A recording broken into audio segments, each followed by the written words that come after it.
Good morning, Jackson Hole Children's Museum family and friends. We sure do miss seeing you at the Children's Museum. I hope you guys are having fun at home with your families. I'm excited to present our first weekly challenge. The weekly challenge is going to be a fun project that you can do with your family that you have all week to accomplish. And then I was thinking on Fridays, we might be able to see photos and videos of your weekly challenge and have a little competition and see who can win most creative design and who can win most functional design. This week's challenge is a really fun challenge that my boys and I made yesterday just to see how it goes.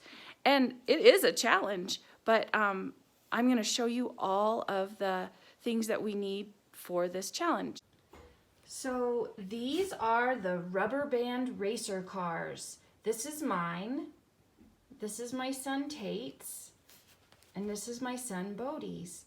And they all work really well. And the materials you need for the car include, it's really helpful to have a glue gun, a hot glue gun, and glue sticks. If you don't have these, Elmer's glue will work, but you'll have to be very patient for it to stick. You could also use super glue, but you need your parents to help you with that because super glue will really stick to your fingers. You have to be very careful with hot glue. In fact, yesterday my son Tate did burn himself and he got a blister.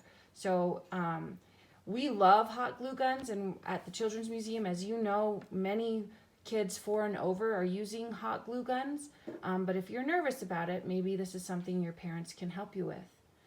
You need rubber bands, long ones that are kind of long and stretchy. You need at least 4 bottle caps. You need little shish kebab skewers, and these are easy to find in a grocery store. Popsicle sticks, and if you don't have popsicle sticks, because not all of us have these just lying around, you could take pieces of cardboard like this and cut strips and make a car just like this, but with strips of cardboard. Some handy tools that are not totally necessary, but nice to have are scissors, a pair of clippers, maybe an X-Acto knife if your parents are around helping you out. To cut the holes in the caps, it's nice to have either a hammer and a nail, where you're going to put this right here and hammer a hole right into the middle of your wheel. Or you can use a drill and drill a hole in the middle. I'm doing this one-handed, so I can't really show you exactly how that works. So these cars are super fun. They do require a little bit of weight. So I put pennies on my car. My son Bodie put some screws on his car. Tate added screws on his car at the bottom, right here. And I think another good item that you could use would be rocks or little pebbles if you don't want to put money or expensive screws on your car. This is my son Bodie. Can you say hi? Hi. Bodie made a really cool car, and he's going to help us describe what is needed for this car so it works really well. How this car functions, can you show the car? Will you set the car up? So, What do you mean set the car up? Put the rubber band on the car. So he's going to put a rubber band around this stick here. This is the front of the car. And then you're going to put And then he's going to put that around the back. Make sure you put a lot of hot glue to this stick. Right there. Do you see how much hot glue there is on that stick? That was the key to this, to make it work. And now he's going to, why don't you spin it from the stick instead of that piece right there?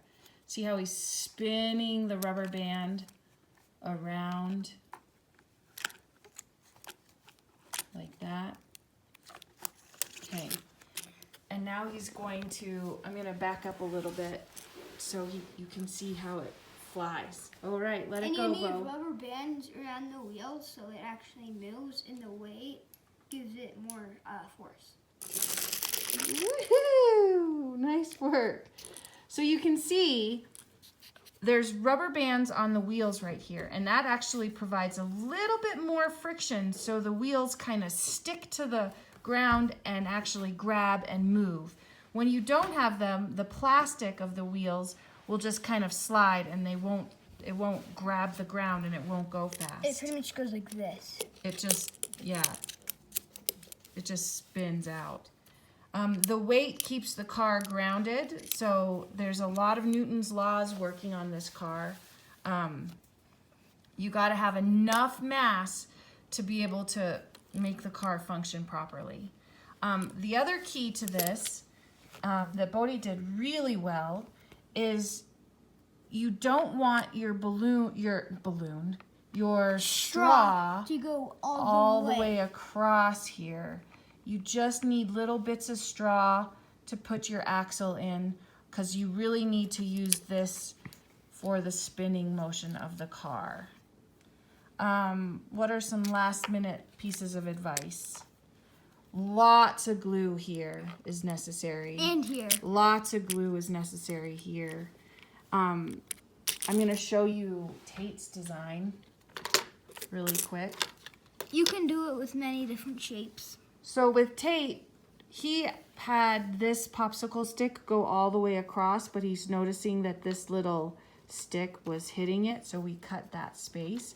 So you can see how that spins like that.